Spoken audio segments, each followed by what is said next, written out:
I'm Mark Blundell. The reason why I like kart racing is because I feel the need for speed. Welcome back to live coverage from Long Beach as the cars have just set off from the grid, including the man we just saw there a moment ago, Mark Blundell, who'll be starting from 14th place on the grid for the race. Start your engines. And that was just a few moments ago when they had the start, the engines signal given. And Jeremy, it's such a beautiful day here in Long Beach today. The crowd, we've got an absolutely massive crowd just in front of us in the commentary box here and all over the circuit. Prospects for a tremendous race. Yeah, good evening in Europe. It is indeed a wonderful afternoon here in Southern California. It's probably, what, 75 degrees or so, whatever that is in centigrade. I'm too much into Fahrenheit here, but we're in for a fabulous race this afternoon. Yeah, it's round 3 of the series. We've had 2 different winners to the PPG Kart Series so far this year. Michael Andretti won the opening round at Homestead in dramatic style from a long, long way back on the grid. And last weekend we had a traumatic race full of incident at Surfers Paradise, and the victory in the end going to Scott Pruitt. And they are, as we mentioned earlier in the programme, first and second in the championship with just 5 points separating them.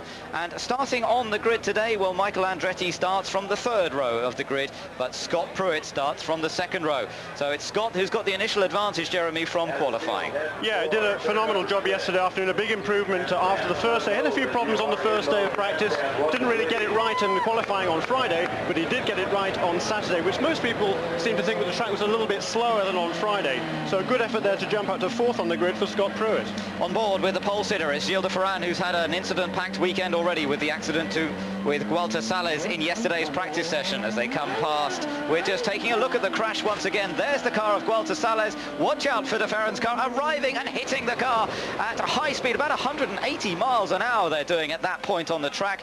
Thankfully, Gilles and Gualter were okay after that, but it was a very nasty incident. So let's look at the grid then. Gilles de Ferran and Alex Zanardi on the front row. Zanardi's 11th front row start in as many races. Maurizio Guterman and Scott Pruitt are together on the 2nd row of the grid. And then it's an all Newman Haas 3rd row because Roberto Moreno is replacing Christian Fittipaldi in the Budweiser Kmart Swift chassis, and the 2 Swifts are on that 3rd row of the grid together.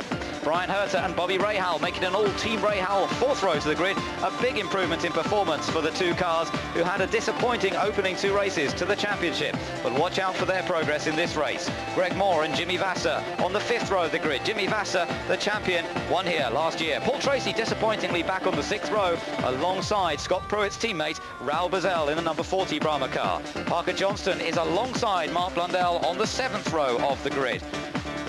And behind them, Alonso Jr., the 6-times winner, and he has Richie Hearn, the rookie driver. Not quite rookie, but Richie very inexperienced in comparison to Alonso Jr.'s start. Dario Franchitti is back there on row number 9, and there's reports of smoke coming from the back of his car on the pace laps. Let's hope that's not too much of a problem. Andre Ribeiro and Adrian Fernandez next up on the 10th row. The 11th row of the grids is Patrick Carpentier and Michel Jourdain from Mexico. Behind those guys, we've got the 12th row and the 2 Eagle race cars of Juan Fangio and PJ Jones. And indeed, we just had a happy birthday song for the team owner Dan Gurney, celebrating his 66th birthday here at Long Beach today. Rookie Paul Jasper lines up alongside the Toyota-powered car of Max Papis, the Italian, and Hiro Matsushita is the final car on the grid. Dennis Vitolo not making the start. He's gone home after wrecking the car during the weekend so far. And as we have a look at the circuit, Jeremy, just tell us a little bit about this track. Quite a tricky one. Yeah, it's basically 2 long straightaways, as we say in North America. One of the course, the start-finish line, Shoreline Drive. There's a big curve in it, a big sweeper to the right there, but it's flat out all the way around, no problem there. Down from 180 miles an hour down to 30 or 40 for that right-hand corner at the end of the straight. We'll see a lot of out-braking there, and then there's a little jiggle, as you say, a right and a left, and another right, and then another right leading onto the back straightaway. Here we are at the end of Shoreline Drive. This will be one of the major overtaking points this afternoon. 1.59 temporary circuit here, and it's going to be a fun race. I think there's 2 distinct overtaking opportunities each lap. 105 laps, plenty of opportunities for drivers to make a pass. Gilles de Ferran led 100 of those 105 laps here last year and went out when a clamp came off one of the exhaust pipes leading onto the turbocharger. Such a silly little problem, but it cost him the race victory, and Jimmy Vasser inherited the win. As normal, there'll normally be 2 pit stops unless we see yellow flags changing the pit stop schedule. We're seeing pit stops at around lap 38, the first set. and then the second lot at around lap 75, but that's assuming it all stays green, and of course with yellow flags that could all change throughout the race. Gilles de Ferran, the pole sitter, leads Alex Zanardi around on the pace lap here with Maurizio Gugelmin and Scott Pruitt on the second row of the grid. Zanardi will be determined to make up for the disappointment of not winning in Surfers Paradise. The battle for the win was between him and Paul Tracy, but Zanardi lies fourth in the championship table. They're coming around the final corner. The pace car has come into the pits, and we are about to go green flag racing here. You ride on board with Scott Pruitt as they come up to line up to cross the line and get the first of 105 laps underway. Gilles de Ferran is on the left in the blue and white car. Alex Zanardi in the red car as away they go. De Ferran makes an excellent getaway, and Alex Zanardi in second place, but Scott Pruitt is trying to get third position, battling with Maurizio Gugelmin. Gugelmin is in third place as they go into the first corner, and Andretti squeezing past Scott Pruitt, and Andretti goes up into fourth position. So Scott Pruitt loses a couple of places on the run to the first corner. Awfully tight down there in turn one, isn't it? We see there's Paul Tracy in the middle of it there with Roberto Moreno. It's his first start in that Swift chassis, being shuffled back a few positions there. And there goes Adrian Fernandez and one of the Reynard cars of Dan Gurney. Here is Gilles de Ferran into turn 6, the end of the back straightaway. And Alex Zanardi not far behind him. It was a great start though from Gilles de Ferran. There is Zanardi in second place now. Or are we going to see a similar battle to the one we saw between him and Paul Tracy last week? Maurizio Gugelmin, a good start up into third position, and just ahead there as Gugelmin crosses the line of Scott Pruitt. Pruitt was the one who lost out a little bit in that run down towards the first corner. In fact, Andretti just ahead of Pruitt. There's Andretti being hounded by Pruitt, and those two are the top two in the championship. Remember, here they are. Michael Andretti in the black car lies in fourth place, and Scott Pruitt second in the series in the yellow and red car. He is in fifth place. Behind them, Brian Herter is in sixth, Bobby Rahal in seventh position, Greg Moore is eighth, then Jimmy Vasser ninth, and Paul Tracy 10th. Roberto Moreno did lose out on that opening lap. He started in sixth, but he's now down in 11th place as you ride on board Michael Andretti. Mark Blundell is in 12th position, and Dario Franchitti has made a reasonable start. He's in 16th place, so he's more or less held position on the opening lap. Here we go through turn 8, turn 7 there. A longish left-hander into the very, very tight hairpin corner there. First gear, most of these cars. Gilles de Ferran really making a super start here. He's pulled out a good 40-50 yards there over the second place car of Alex Zanardi, who is being pursued hotly by Maurizio Gugelmin. Great overhead view of the Long Beach circuit as they go down towards the end of the start-finish straight. It's got a curve in it, but it's flat out, so we can more or less call it a straight. And again, about 180 down to there, then through these series of second gear corners, and just riding the curbs a little bit back down to a third gear right-hander, and then there's quite a quick right-hander before they go on to the back straight, and this is very fast again beneath the bridge and travelling at up to 180 miles an hour once again before getting hard on the brakes over the bumps a little bit, and have to watch out that the car doesn't twitch around too much. We've seen a few cars going into the tyre walls at various places already this weekend. There's Brian Herter, and he's lying in 6th position so far with his teammate and team leader Bobby Rahal right behind him in 7th. Rahal has had a good run of results here in the past, many times runner-up, but he's never actually won this race. I'm sure he'd be out to try and take that record today. Yes, indeed he will. And it's a good effort here by both those Team Rahal cars. They've really been struggling to get a consistent balance on the cars this season. As we see Jimmy Vasser there trying to make a move on Greg Moore. That is for 8th position. He can't get through that time.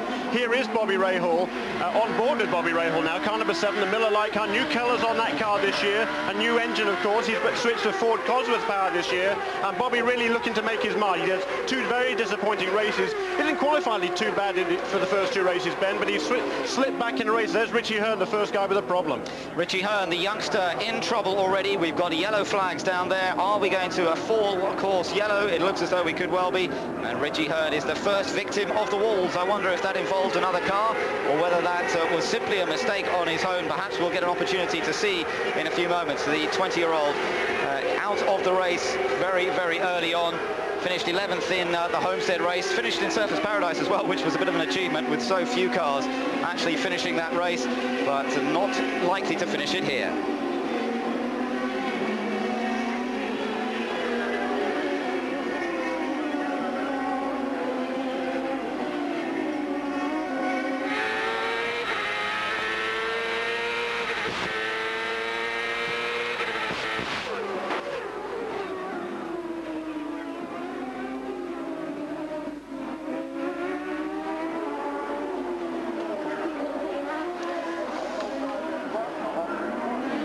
hard to hear the countdown. Yeah, it is, isn't it? I'll just turn mine up, try and hear it.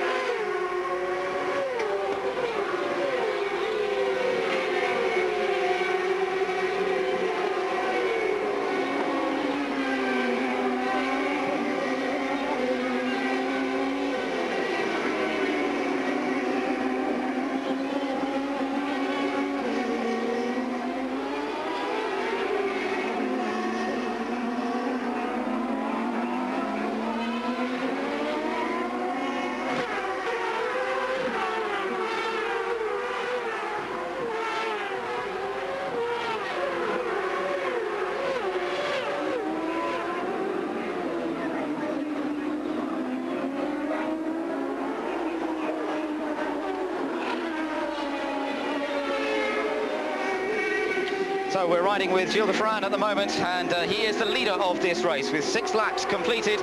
Alex Zanardi still in second position, Maurizio Guterman in third, Michael Andretti in fourth position, then Scott Pruitt and Brian Herter. Richie Hearn, the only victim so far. We didn't go to a full course yellow. We stayed with green flag racing, and you're watching the battle between Greg Moore and Paul Tracy. This is the battle for 8th position so far. There's Jimmy Vasser, who's not far behind them as well. So it's tight, competitive stuff all the way through the field so far, except for de Ferran, who has already established a 1.5 second advantage. And that is over Alex Zanardi. So looking good for de Ferran at the moment, and Zanardi about the same sort of distance ahead of Guterman. You ride on board with Gilles de Ferran now, and let's just see how he's getting on. Nice and smooth out of the hairpin, and up through the gears as he comes along this start-finish straight through the right-hand curve, which is taken absolutely flat out, building up to 185 miles an hour. Then it's hard on the brakes. This is the area where he hit Walter Sales in yesterday's practice session. He's got a nice clear run at the moment, so no problems through there. And through the first sequence of corners, the lefts and rights that make up the end of this track. Second gear, all about traction, getting the grip as he tries to put 800 brake horsepower down through the rear wheels. Back to the battle with Greg Moore in 8th, Paul Tracy in 9th, Jimmy Vasser in 10th, and Roberto Moreno is just behind that group in 11th place. Quite interesting. Gilles de Ferran already settling into a very nice rhythm here. 53.4, 53.3, the lap times for his last 2 lap times around here. He's on lap 8. We're on board there with Jimmy Vasser, car number 1. Currently in 10th place, a big train of cars there, really headed by Brian Herter, who's 6th. Right behind him is his teammate Bobby Rahal, then Greg Moore, Paul Tracy, then is Jimmy Vasser. Here's the train of cars now. Big dice over 6th position. Yes, it's all looking very evenly matched at the moment. Remember, we've got a Goodyear tyred car up front in the shape of Gilles de Ferran. He's the only Reynard Honda with Goodyear tyres. They're working well on this circuit. They worked here last year. He's got the same setup more or less on the car. And Jeremy, interesting that he actually transferred his race engineer from the team last year to the new Walker Racing team, so presumably they've come here with pretty much the same setup. Yeah, very similar, I think. Certainly the cars are a little bit different this year. They have, of course, a smaller fuel tank than last year, 35 gallons as opposed to 40 gallons. And that's tended to just change the balance of the cars just a little bit. The weight distribution changed just slightly, but I think by and large it's fairly similar setups, certainly, and that's certainly helped Gilles de Ferran and Bill Pappas, as you say, his race engineer, and they just have a really good relationship, those two. They know what each other is thinking almost, and they're able to, and Bill is able to translate what Gilles tells him into the performance of the car, and it's clearly working extremely well, particularly here in the streets of Long Beach.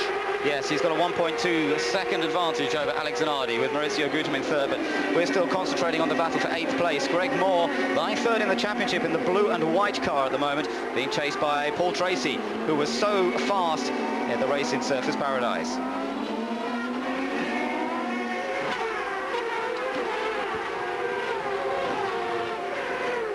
Behind them, we've got Jimmy Vasser in 10th place, Roberto Moreno in 11th, then Bazell 12th, Blundell 13th, Johnston 14th, Unser 15th, and Frank Kitty in 16th.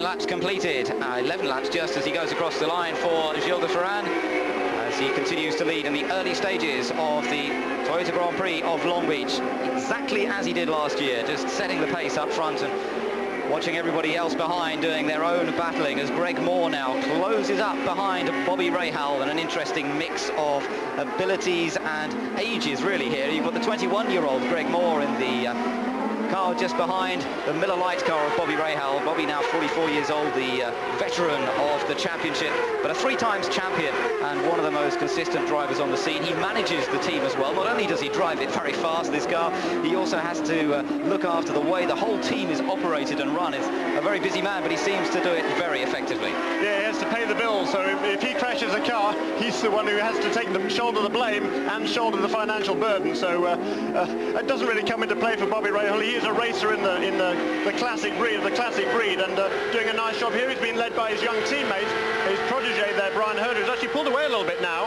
He certainly seems to have settled down a little bit. He's lost a little ground to Scott Pruitt. Oh, we've got problems with Michael Andretti. Yeah, Andretti in trouble early on, and Michael Andretti, who was in 4th position, has got a cut left rear. I wonder if that's contact with another car or with the wall. It's very difficult to tell at this stage. Difficult to tell, as you said. He wasn't really anybody close behind him. Scott Pruitt was a few car lengths behind. He's got to limp all the way around this racetrack before he can make a pit stop and change that left rear. What damage will it do before he gets back to the pits, Ben? Yes, that's the problem. The bodywork around that area will be demolished by that flailing rubber, as you can see. And even travelling slowly at that speed, it's just tearing out bits of the floor pan just behind the side pod. Andretti trying to get back to the pits, but the championship leader is in trouble here. There's no doubt about that. He's had 2 good races so far. The winner in Homestead, 3rd place in Surfers Paradise, by basically surviving the incidents that carried on there. But he is an early victim here at Long Beach, certainly of a good result. Meanwhile, Roberto Moreno has just gone past Jimmy Vasser, so Moreno moves up into 9th position now and goes chasing after Paul Tracy. So Vasser not as competitive as we might have expected. Right behind him, he's got Raul Boesel and Mark Blundell in that little group. It's very, very tight. And look how Moreno has pulled away. Clearly a problem of some sort with Jimmy Vasser. There goes Raul Boesel round the outside, followed, as you say there, by most of the rest of the pack here. I don't know what the problem is with Jimmy Vasser. He started on different tyres to his teammate Alex Zanardi. Jimmy Vasser, like most of there he is locking up the tyre. Most of a puncture, I would say, on the left rear here. There it is. You can see it's flat there. So he'll be limping around. So obviously debris on the track as we see in front of us. Michael Andretti finally limps into the pits.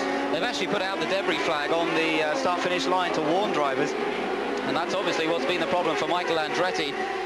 And he comes into the pits. The Newman Haas crew go to work very quickly. Look at the state of that tyre. I mean, he's obviously had to drive around the whole lap on that, and that's the destruction that it causes to the Goodyear tyre when you try and survive a lap with a tear in it already. Jimmy Vasser into the pits there as well in the Ganassi team, and what a disappointment for last year's race winner here, and the champion is not enjoying the same run of luck as he had last year. There's no doubt about that. He lost out on a very good possible points finish in Australia in the latter stages when that incident with Maurizio Gugelmin cost him so much time. Here at Long Beach, he's in trouble already, and Vasser's defence of his championship is not looking very promising, I have to say, in this early part of the series. Yeah, he's struggling to get out, touching up with it, get out onto the track ahead of the race leader, Gilles de Ferran. He'll have hustled out of the pits as fast as he can. We don't see there is Gugelmin, so Gugelmin's in 3rd place, so Jimmy Vasser has lost a lap, as did Michael Andretti, so bad luck there for Jimmy Vasser. That's awfully tough to make up on this sort of racetrack. Yeah, so de Ferran still leads from Zanardi with Gugelmin in 3rd place, remember, and that's where Vasser's come out in that 3rd place battle. Scott Pruitt in 4th, Brian Herter is in 5th place ahead of Bobby Rahal in 6th position, and Greg Moore now in 7th place with the demise of Michael Andretti, although he will be back out on circuit again soon. He's really got some work to do from back there.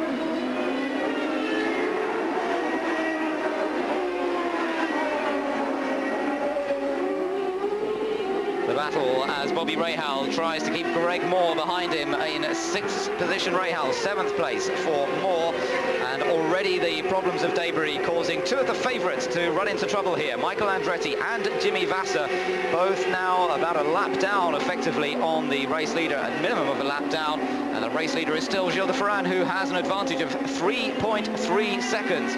Lapping in the mid-53 second bracket at the moment. His last lap was about 0.4 of a second faster than Alex Zanardi's last lap. So Gilles de Ferran really is going very quickly as we're on lap number 15 here.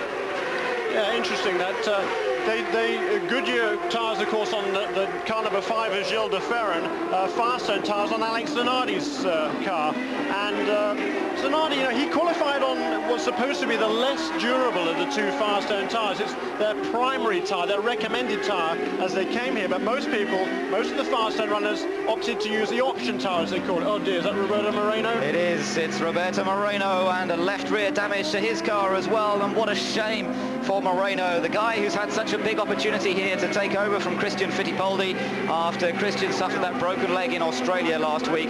They brought in the experienced Roberto Moreno, a fellow Brazilian who's been scratching around the edges of this series for a couple of years now. And again, a bit like his Formula One hopes, never quite came as he wanted. But Roberto Moreno in trouble already, and that's a shame to see him out of the race. Gilles de Ferran, our leader.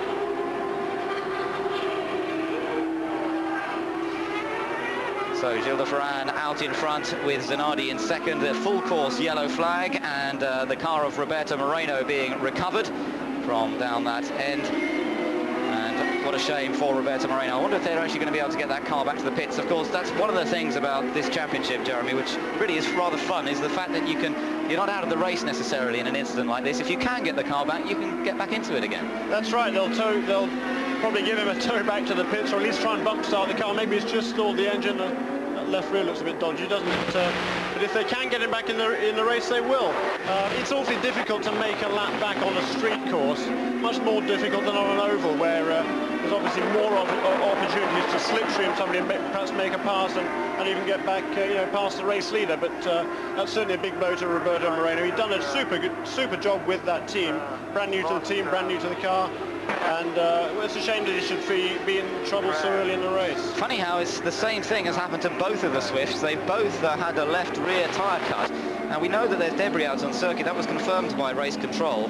Makes you wonder if there's not something out there almost, that where they're running wide out of a corner or something, maybe they're just catching the edge of a wall, or just something around the track that's maybe cutting these tyres. Yeah, curious, because the Indy Lights race this morning, incidentally won by another Brazilian driver, Helio Castro Neves from Cristiano de Mata, his countryman. No problems for tyres in that race. They all ran on Firestone tyres in the Indy Lights series. And, curious, just those few drivers. Maybe it's easy to clip a wall here and make a mistake. So Gilles de Ferran out here and see if he can keep it trouble-free. Welcome back to Long Beach Live, riding with Gilles de Ferran, the race leader here, behind the pace car at the moment after the accident to Roberto Moreno, that cut left rear tyre. We've seen 3 cars in the similar circumstances now. Michael Andretti, Jimmy Vasser, and now Roberto Moreno, all in trouble with a cut left rear tyre. De Ferran leads with Zanardi following him round behind the pace car, second place, Gugelmin third, Pruitt in 4th place, then Brian Herter ahead of teammate Bobby Rahal, 5th and 6th. And Roberto Moreno has joined the back of the queue now. He's had a replacement rear tyre fitted, but he is some 3 laps down now, so he's got a lot of work to do from back there. It's going to be a tough afternoon for him, making his debut for the Newman-Haas team. Behind Rahal, we've still got Greg Moore 7th, Paul Tracy 8th, Raoul Boesel in 9th, and Mark Blundell has just got into the top 10 now with the various problems for some of the other front runners. He's in 10th place. Parker Johnston is 11th, Alonso Jr. 12th. He started down at 15th place, remember, the 6 times winner here. So he's made a little bit of progress, but not a great deal. And in fact, is one away behind the race leader. Franchitti 13th, Sales 14th, Ribeiro 15th, Fernandez in 16th position, then Patrick Carpentier 17th, Michel Jourdain in 18th, Juan Fangio and PJ Jones behind him, Paul Jasper 21st, Jimmy Vasser rejoined now with that cut rear tyre having been replaced, he's 22nd, and then Max Papis, Matsushita, Andretti, Moreno and Hearn behind. But let's take a little bit more of a look at Gilles de Ferran.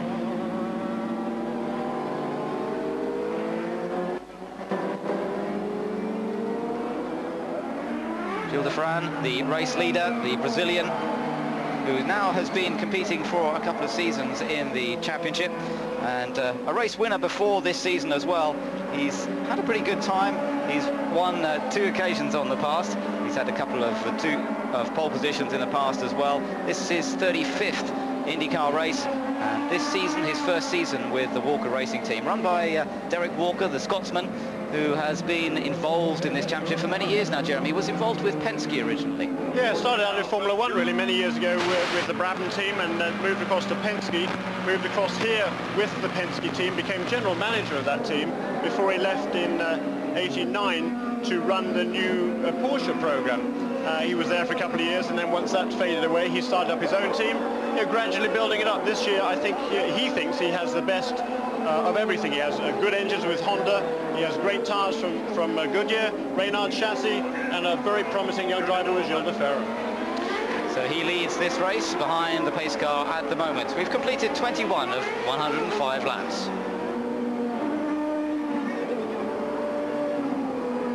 The signal of 1 lap to go. We've got a couple of cars coming into the pit lane. As we see Derek Walker there down in the pits. We've got one of the Toyota cars. We've got Andretti back in the pits as well. Michael Andretti's returned to the pit lane. They've put some fuel aboard his car, and he's now coming back out again. Now that's interesting. An interesting decision there. Perhaps the only opportunity for them to really make up some ground there. Yeah, he's well back in the pack. He's also a lap down, so he's actually in 24th position as he came into the pits.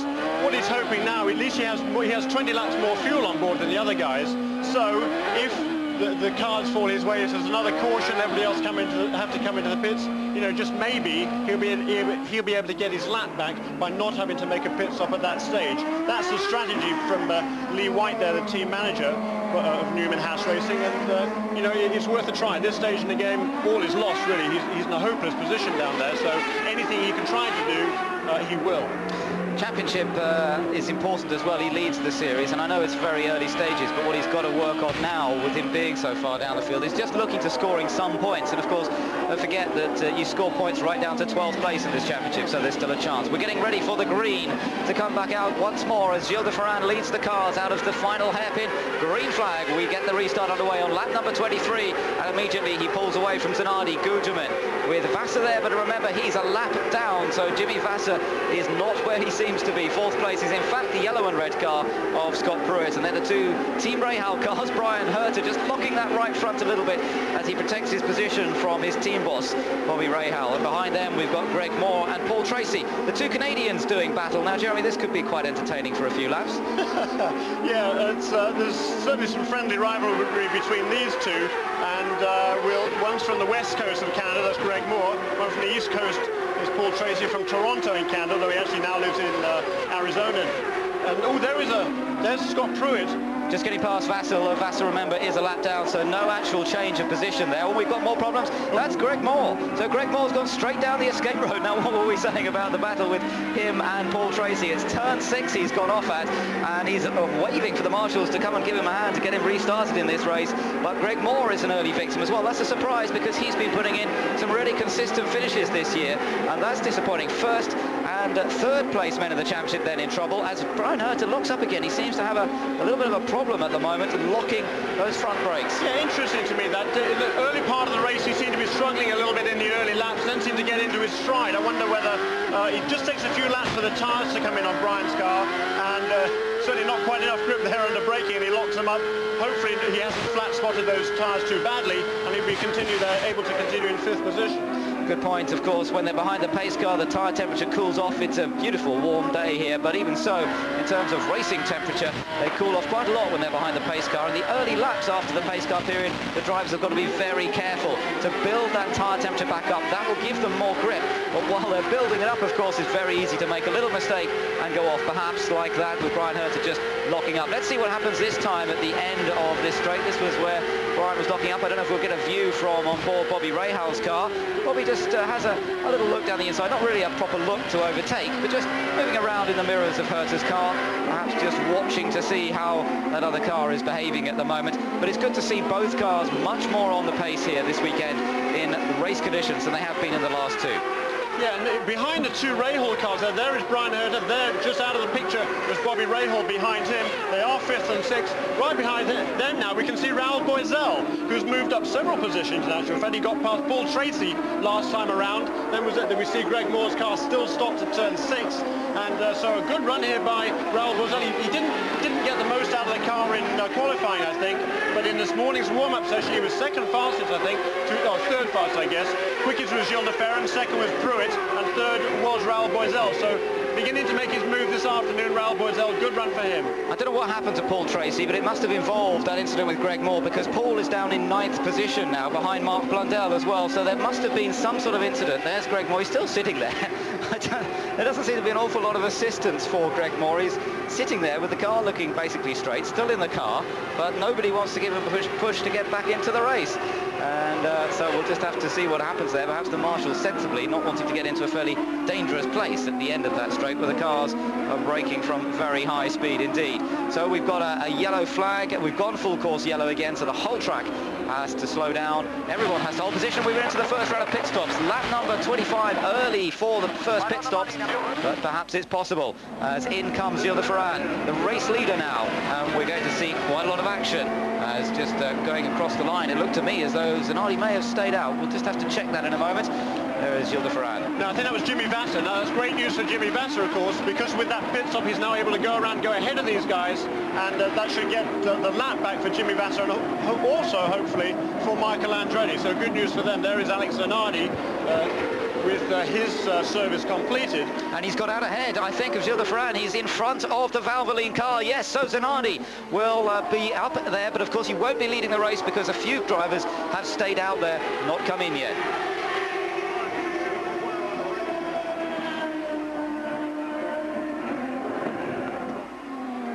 Saw Jip Ganassi there as Zanardi in good position, and there another incident, and there's Paul Tracy again involved with Paul Jasper this time. Paul Jasper, the rookie driver who did his first race in Surfers Paradise, and problems down there. Oh dear, it's all action at the moment, isn't it? Again, a bit like the Australian race. Yeah, that's a bit strange, isn't it? Under caution, I can't imagine what caused that one. Jasper had been into the pits earlier on, and he's still trying to get the marshals to give him a push start. And dear, there goes Paul Tracy drifting wide there, straight into the path of Paul Jasper. I wonder if Paul had actually come out of the pits there. Absolutely. He'd certainly just made his pit stop. Jasper had not. And Paul there on cold tyres, he tried to turn into the corner there. No grip from those front tyres on that concrete. And I think we can't say that was the fault of the rookie driver, Paul Jasper. I think we have to say that Paul made a slight error of judgment there, and that's a great shame for Roger Penske's team. That's right, so the car's behind the pace car once again, and it's all actually, just saw Dario Franchitti flashing through the picture there. Dario's down in 17th position at the moment, and we've got Raoul Boisel leading this race so far because he didn't stop on that last round. Yeah, that's a curious piece of strategy by the Patrick team there. What it has been able to do is, I think Jimmy Vasser is still a lap down now. So it's quite an interesting piece of strategy. Raoul Boisel not making that pit stop and not allowing the other guys to get back on the lead lap. So all change as Boisel leads, but as Zanardi is ahead of de Ferran, which is important, then Guterman, Pruitt and Rahal.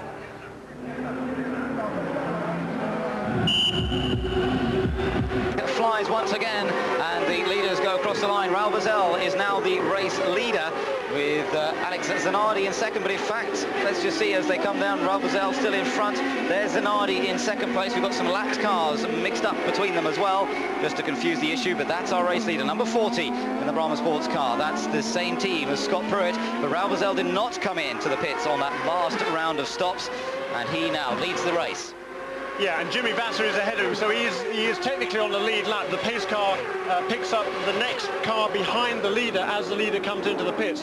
That, with the other guys pulling into the pits as well, that was therefore Jimmy Vasser. So he then he is trapped behind the pace car, and what he has to hope for now is another full course caution, which will enable him to go around to the back of the pack. In the meantime, of course, he is back on the lead lap, and he'll try his best to stay there ahead of Raoul Boisel, and Alex Zanardi is in second place.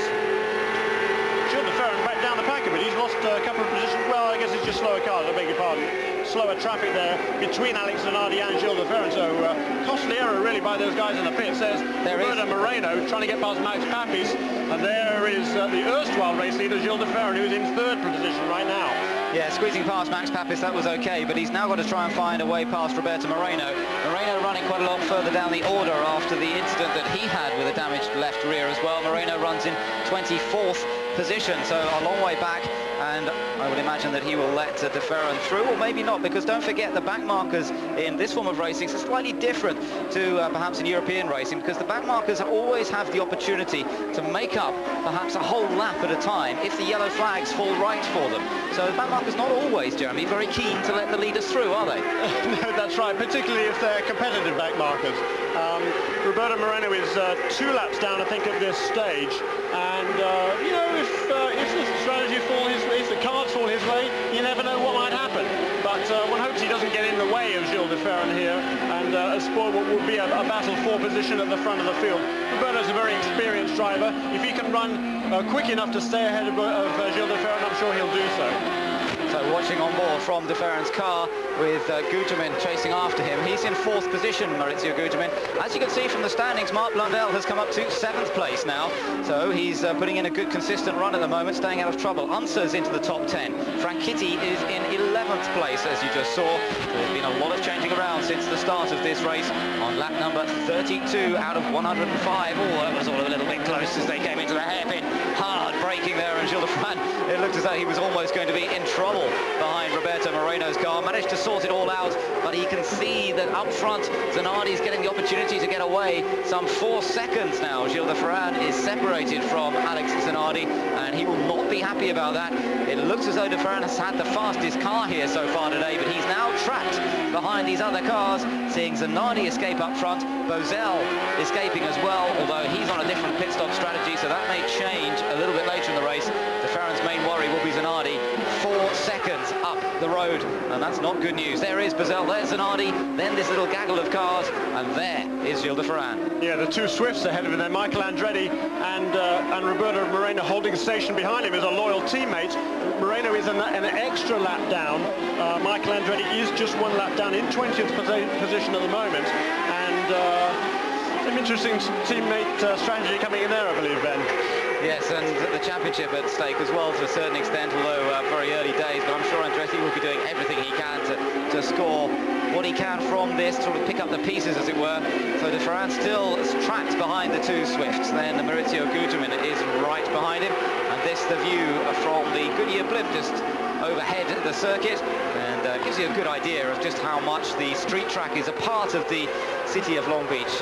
Long Beach City is almost a sort of suburb city of Los Angeles itself, isn't it, Jeremy? Yeah, the port of Los Angeles, effectively, the major port here, just a mile or so down the road or up the coast, or whatever way you want to look at it. And yeah, a thriving area. This, you know, it was a very depressed area, Long Beach, a little bit more than 20 years ago when Chris Pook set up this race here. Initially it was one of the runners of Formula 5000 race, then of course the Formula 1 World Championship race, and as a result of that, the prestige of the area was greatly enhanced, and it's now a thriving area here. There's a big marina behind us here, a new aquarium being built, and it's really come a long, long way in the 20 years since expat Englishman Chris Pook set up the Long Beach Grand Prix. And it's providing an entertaining race so far as Raul Bozell leads with a gap of just under a second from Alex Zanardi. Then Gilles de Ferran is 4.3 seconds further back in 3rd place, still behind the lapped cars of Andretti and Moreno. Scott Pruitt is up there in 5th place, so still looking good for scoring some points here today. Bobby Rahal in 6th, Marc Blundell in 7th. And I tell you, one of the guys that lost out through that round of pit stops, we didn't really see what happened to him, but Brian Herter there, Jeremy, he's now down in 9th position. And earlier on, he was running in 6th place, so obviously there was some sort of disaster in his pit stop. Yeah, shame for Brian Herter, and it's going to be tough to make it up there. You know, he's stuck there behind Parker Johnstone, actually a couple of seconds behind Parker Johnstone, with Alonso Jr. hot on his heels in turn, as we're on board again there with Gilles de Ferran chasing the Swift of Roberto Moreno. You know, it's early stages in this race. A heck of a lot can happen in the remaining, what have we got, 70 laps to go, Ben. Looking at the standings then, Bozell is the leader after 35 laps from Zanardi, de Ferran, Guterman, Pruitt and Bobby Rahal. The top 6 with Marc Blundell pretty close.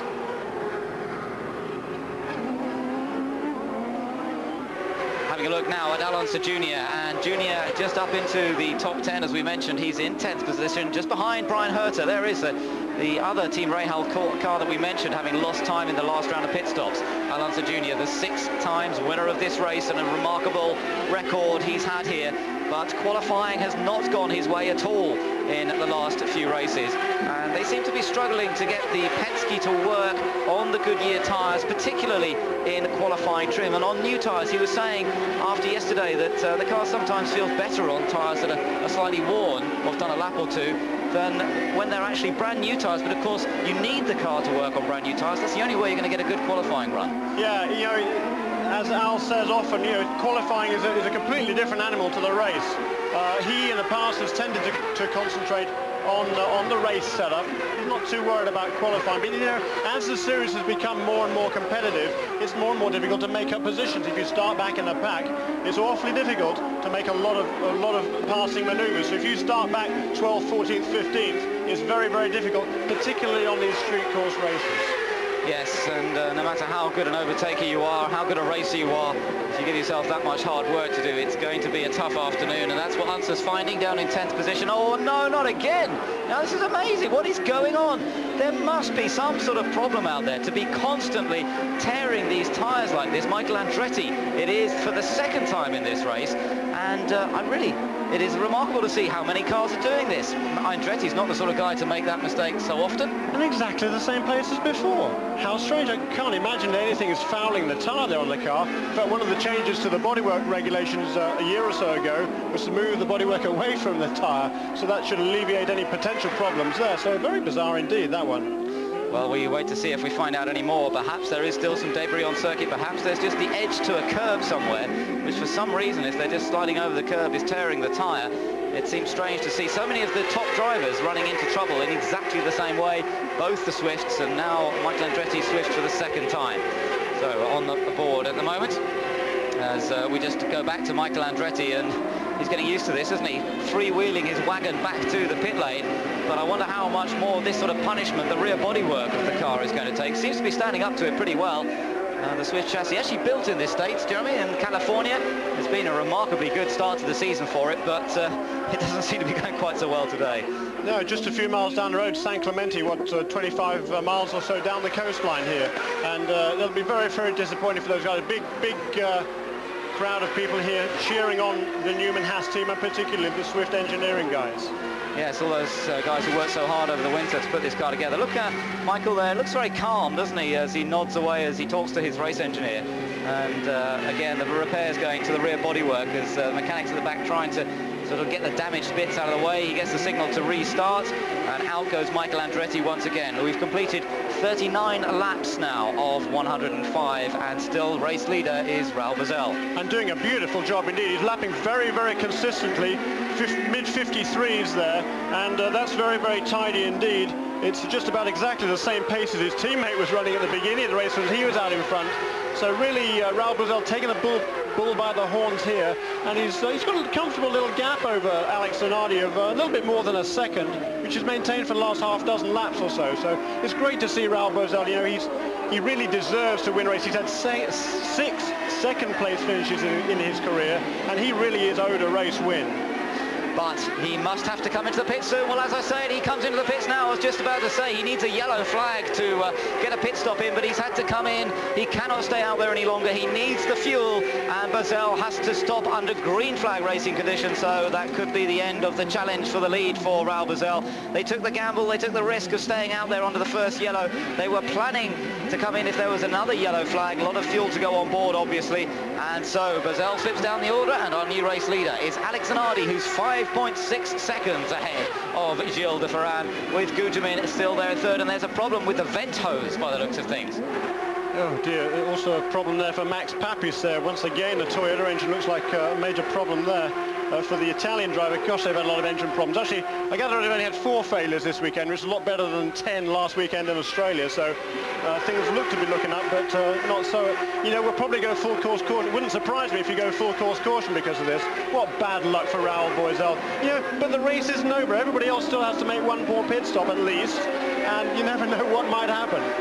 Well, it's still green flag at the moment, but as you say, that would be ironic for Raul Boesel if they go to a yellow flag now. But he couldn't stretch it any further. He must have been on the limit. He went to about 40 laps before he came in, so that was going to be tough. As Zanardi leads, de Ferran in second place, Maurizio Gutermin in third, Scott Pruitt in fourth, and we are going to a yellow flag. We get the news, yes, it goes to a full course yellow. They need to get that car of Max Papis out of the way, and that means that everybody bunches up once again. Now that will give de Ferran the opportunity to close up a bit to Zanardi, but they will stay in position at the moment. Now, there are slightly new rules coming in after the bits and pieces at Homestead. By the way, we're just looking here at a little bit of action from the celebrity race, which took place yesterday. So Jack Brabham, the former multiple world champion, entered into the race, along with an awful lot of actors and other celebrities from Los Angeles and other parts of the United States taking part in identical Toyotas for the celebrity event. And, well, it was quite an exciting event, as we'll show you from some of the highlights, the pictures from that celebrity race. It didn't seem that most of the celebrities were too worried about keeping the cars in one piece, as you can see. Incident right at the start of the race, with several cars being involved, and it didn't end there either. There were some good battles going on for position, but there was an awful lot of panel damage being done to these poor Toyotas, and somebody's going to have an awful lot of work to do. And one of the guys who was involved in a lot of that action itself was Sir Jack Brabham. He was running well, as you can see here, but it all went wrong on the start-finish straight as he got a nudge from behind and went into a dramatic spin. Yeah, Tommy Kendall there, not very gentlemanly by the three-time Trans Am champion. Looked like Sir Jack moved across a little bit on him though, didn't it? So perhaps not all Tommy Kendall's fault, but Jack emerged from that at least unscathed and was able to continue the race, albeit with the car somewhat looking second-hand. Well, that was the celebrity race that took place yesterday, with all sorts of fun and games, keeping the crowd entertained. But we're still under a full course yellow at the moment, as we've completed 42 laps. We're getting fairly close to half distance now in this race, and it's still race leader Alex Zanardi, the Italian from Gilles de Ferran. Gugelmin in third, ahead of Pruitt, Rahal and Marc Blondel sixth now. To the Toyota Grand Prix of Long Beach, race leader Alex Zanardi at 44 laps. We're under a full course yellow. The car's following the pace car round. Dario Franchitti just flashing through the picture. He's now up into the top 10 as well. So Blondel in 6th place, Franchitti in 10th position. Not a bad effort at all from the Brits, and we shall see their progress as we go on through the race. It's certainly been quite a lot of incidents so far in the race. Several cut tyres from some of the favourites. There, another good view of the harbour here in Long Beach. Lots of boats around of various types, really, sort of working boats and pleasure boats as well, making up the numbers in the harbour. And we're looking as though we're getting ready to go green once again. Yes, the green flag is coming out this lap. So Alex Zanardi blasts it out of the hairpin, doesn't he? Look at that. He really has disappeared from Michael Andretti, who's a lap down. Yeah, and it's Hiro Matsushita, I think, there, who was the second car on the track. And I don't know what Hiro thinks he's doing. He's holding up the other two cars there. Finally, Gilles de Ferran able to get past him, and also able to get past Roberto Moreno, who is 2 laps down, actually in 21st position there. But an appalling piece of driving, I think, one has to say, by Hiro Matsushita. He has to keep out of the way in that situation. Yes, but he doesn't want to, he shouldn't drop back too far, should he? He effectively dropped back too far from Zanardi. Didn't give anybody a chance. They weren't allowed to overtake him until they got to the start-finish line anyway. So he really should have kept his foot in and accelerated after Zanardi. But in the end, he caused a bit of a delay for those behind. So Gilles de Ferran now has some work to do, but he does have clear track ahead of him now. So are we going to see the Walker Racing car, the Reynard Honda Goodyear of Gilles de Ferran, now begin to close back up again to the Reynard Honda but Firestone-tired car of Alex Zanardi? This is going to be quite interesting over the next few laps, so try and keep an eye on the lap times as they come round. That first flying lap, a faster lap from de Ferran than it was from Zanardi, even with the overtaking manoeuvre on Moreno at the end of the straight there, as Gugelmin there is in 3rd position behind Moreno. But Moreno 2 laps down, remember. Then it's Scott Pruitt and Bobby Rahal, with Marc Blondel in a competitive 6th position at the moment. And let's see whether he can make further progress on that. The main thing at the moment seems to be just stay out of trouble and keep the tyres in one piece. We've had our first round of pit stops, still one more round of pit stops to go later in the race, but we're a little way away from that as yet. And a couple of people out of sequence effectively on their stops. Jimmy Vasser and Raoul Boisel, of course, the leader through that early middle stages of the race, let's say, and they're back in number 40, Raoul Boisel back in 16th place, Jimmy Vasser in 18th. But you know, there are still 60-odd laps to go. There's plenty of time for them to get back into contention if the cards fall their way. Yes, we shall see as Gilles de Ferran crosses the line. The gap between himself and de Ferran, 1.7 seconds, and again he was slightly faster on that lap. Yeah, he pulled up a half a second that lap, didn't he? So Gilles de Ferran 53.5 that time around, 53.9 of the race leader Alex Zanardi, 1.7 seconds of difference there, and exactly the same back the same gap back to Mauricio Gugelmin in third place, and exactly the same gap actually to Scott Pruitt in fourth place. So a little bit strung out at this stage in the game. Yes, but De Ferran is trying to reel into Alex Zanardi. And of course, what may happen is we could see another pit lane battle. If we look back at that first pit stop, what effectively happened was it was a better stop from Chip Ganassi than it was from Walker Racing. We've got Max Papis. You should have been there with me, I kept on going, wanted to go to the end, but unfortunately it was not a good day for us. And how much damage to the race car do you think? I got the water just in time. I don't think my mechanics have to do too much job. But Toyota, I think we have to develop a lot, and I hope they will come out with a very good product very short. In your estimation, what is this racetrack like? How are the driving conditions today? Today, the racetrack is in very good condition. There's a lot of debris offline, especially in this fast bend, and you can pick up a lot of bad rubber on your tires. But in the corner, track is pretty good. Thanks, Max. Bob? Interesting to hear Max's comments about the debris offline, and that may well just be the cause of these cut tires so far. Particularly there, perhaps, on the exit of that very, very tight hairpin there. There are certainly some marbles will tend to collect on the exit of the corner there, and if you're brushing up right against the wall, there is the danger that you might just pick up something nasty in the tyres. Perhaps that's what's caused those problems for Michael Andretti. Gilles de Ferran's last lap, another 0.3 of a second faster than Alex Zanardi. You can see for yourselves that he's closed the gap up once more, and now de Ferran begins to put the race leader under pressure. But Zanardi knows just how difficult it is to overtake here, and he was in this position last week in Surfers Paradise when he had Paul Tracy bearing down on him. He's not going to be too concerned that de Ferran may be slightly quicker, because it's going to be the opportunity to go past that really matters. Of course, we did see Zanardi make a little mistake last weekend when Tracy got close.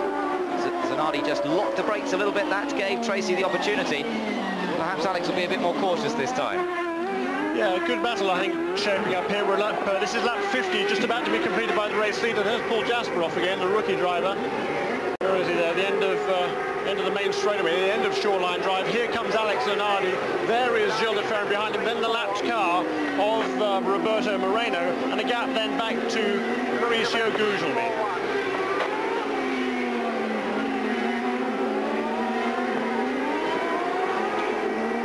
To look at that, Roberto Moreno has hit the wall, and you could see as he was going through the corner that it was all going wrong, and he may have actually had a puncture before he hit the wall there, because the car just suddenly got away from him in the middle of the corner, and he was seesawing on the wheel to try and control it, and then bang into the wall. And I wonder whether he actually had already picked up some sort of problem there, the way it got away from him. Very, very quick indeed. Hopefully we'll get another look at that in a moment, but it does look like the end of the day now for Roberto, because that left rear has taken a pounding, and it's taken quite a hit this time. Yeah, and dangerous part of the course there. It's almost a blind turn there on the exit of that corner, so I'm pretty sure we'll see the full caution out again before too long. So I wonder who we'll see stopping this time. It's a bit early for the main bunch of cars to make their second pit stop. We've still got 54 laps to go. They won't make that on one fuel tank unless we had an awful lot of yellow flags in the latter part of the race. He's bent the front suspension, as you can see there, as well as the rear suspension, and in confirmation that we're going to a full course yellow, and the pace car will be back out again. So Roberto having a difficult baptism in the Newman-Haas Swift. Not the ideal start. We're hopefully going to get another look at this. Look at the onboard footage here, Jeremy. He gets through the left-hander okay. Yeah, that's turn 2. Into turn 3 here. Again, second gear corner there. Following Gilles de Ferran. Seems fine under acceleration, but then under braking. So suddenly the back end came around when he hopped on the brakes, didn't it? That's right, yes. Maybe it was just a mistake. He had it a bit sideways out of the corner before. It was almost still sliding as he got onto the brakes for the next right-hander, and then it just got away from him. So perhaps it was just a mistake, or perhaps there was just a bit of pickup on the rear tyres that didn't give him the amount of grip that he was expecting as he came into the second corner. Whatever the reason, it was a fairly hefty whack against the wall. But Zanardi is still the race leader, as we're at just about half distance now at Long Beach.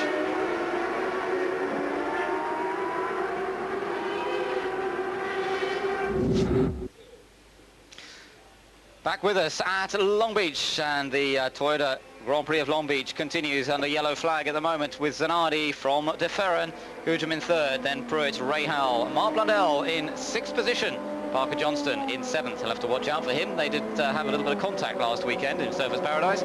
Brian Herter in 8th, Alonso Jr. 9th, and Dario Franchitti rounds out the top 10 so far. The Newman-Haas crew in trouble. Obviously, And we can hear from Christian. That I can't be part of the race, but the accident could have gone a lot worse in surfers, and I'm happy in that sense. And hopefully in a couple of weeks I'll be back in the car again.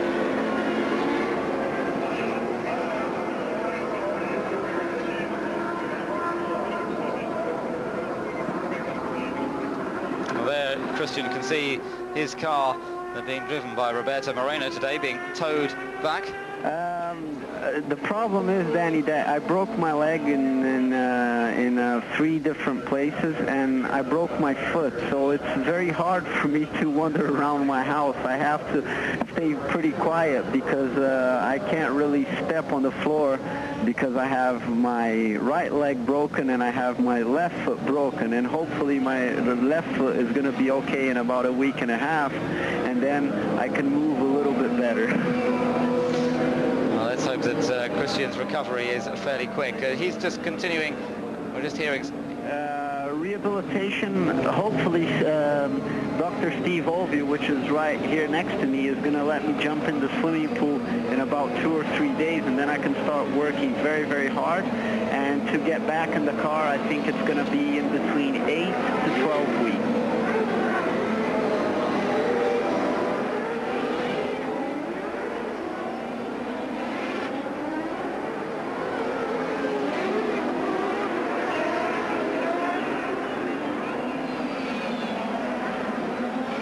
So that was Christian Fittipaldi. Well, thank you very much, and as you said, I'm also very, very happy that everything worked really well. It could have been a lot worse for me. Good to hear that he's now back from Australia in his hometown, or adopted hometown here in the United States of Miami, and let's wish him well for his recovery as quickly as possible, get back out in the championship. But as we saw just now, his car, the car being driven by Roberto Moreno this weekend, being towed out of the way, and we should be able to get the race underway once more in a few moments. 55 laps completed now, with Zanardi leading, and the pace car light is out, so we should be on for a restart fairly soon.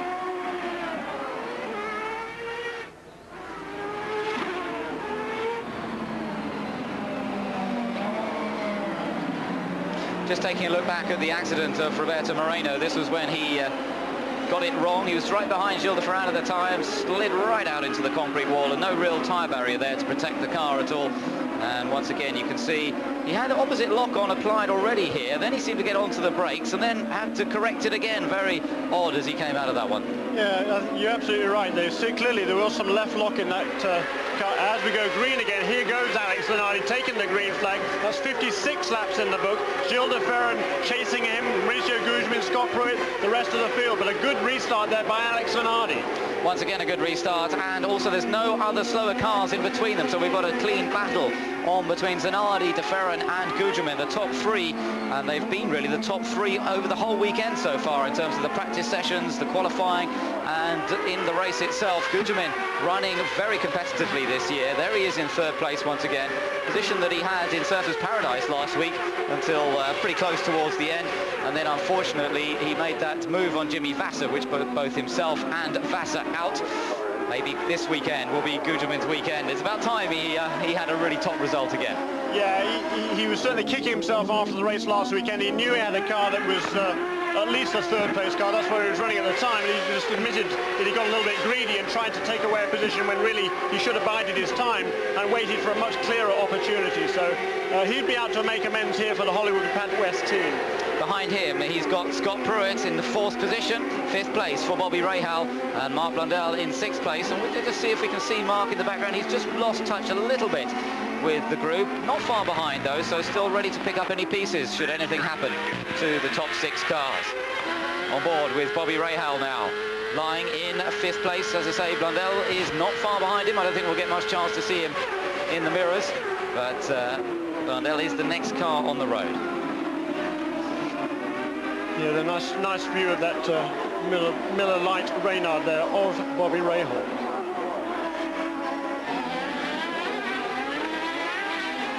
There you could just see Marc Blundell going through the picture slightly further back, and problems for Guelta Sales in the number 77 car.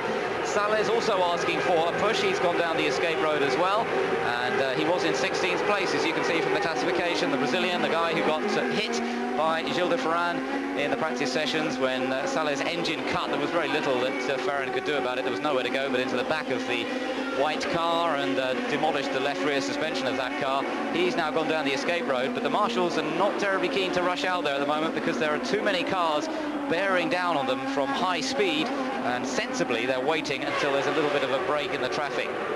Yeah, a difficult place on the track there to go get that car, so with a bit of luck, Guelta Sales will be able to get that car out of harm's way without having to resort to another full course caution. Top three very, very close. Well, in fact, top four very close together. This is turning into quite some race now as we go on to lap number 60, 1.2 seconds.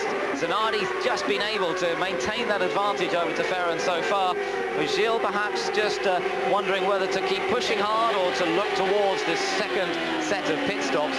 We're probably about 10 laps away from those if we stay green flag, but we soon be getting into the area that if there's a yellow flag, we may well see the pit stops being made. On board with Gilles de Ferran. Let's just see if we can spot any difference in the handling between the two cars. Certainly interesting to me that Zanardi able to make a jump there when the restart comes again, and then after a lap or so, Gilles de Ferran into his stride, able to close up that gap again. He's now kind of within striking distance. Well, not really within striking distance, I guess, but he's right there should Alex Zanardi make any type of a mistake. Yes. A bit wide there, Gilles de Ferran, wasn't he? He was, yes. I think he got a bit carried away there, and Zanardi was actually a bit tidier around the hairpin. But that's something we saw in Australia as well, in fact, Jeremy. It was after the yellows. Zanardi was always very, very quick in the opening laps. He seems to be very quick on the colder tyre once it's lost temperature behind the pace car. But then as things begin to settle down again, last week it was Paul Tracy, this week it's de Ferran on the Goodyears that seems to be able to close up a bit more. So Zanardi quick on the cold tyres, then he seems to lose it a little bit. Yeah, certainly. I was just going to comment on that, actually. There is Dario Franchitti trying to get past Alanson Jr. and he's really well sideways there, and he ended up actually losing a couple of positions. He did, both to Paul Tracy, who's then the second of the Marlboro cars, and also Adrian Fernandez moved past as well. So Dario Franchitti back to 12th place as we stand. So that was the moment between Alanson Jr. and Dario Franchitti. As you say, Franchitti now down to 12th position. That's a bit of a shame, but he's having a good run so far in the battle for Rookie of the Year honours at the moment with Patrick Carpentier. And the Canadian is down in 14th place at the moment. Now this is interesting. We're looking back to 1992 when Alanson Jr. and Danny Sullivan made contact. At the time they were teammates, and Alanson Jr. was on for yet another win. They made contact with each other, and it was Danny who came through to the win. That's probably one you remember quite well, isn't it, Jeremy? Yeah, it didn't go down very well, that actually. Al wasn't terribly impressed at all. He was in contention for the championship and really taken out by his teammate. Not a good move.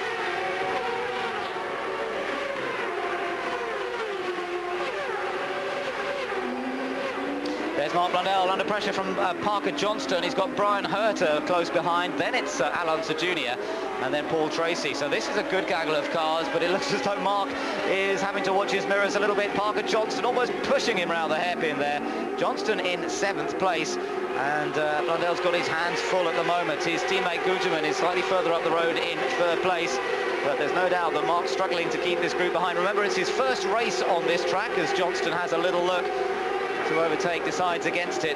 Mark did not race here last year because of the injuries he sustained in the Brazilian race, and came along as a spectator but couldn't actually join in. So he's getting used to race conditions on this track for the first time, and he's being followed by a man who had a great result here last year. His best result to date, 2nd position it was, and a tremendous achievement. But look at this, Johnston is all over the back of Marc Blundell's car looking for the slightest gap, but so far he can't quite find it. Boy, that was close, wasn't it?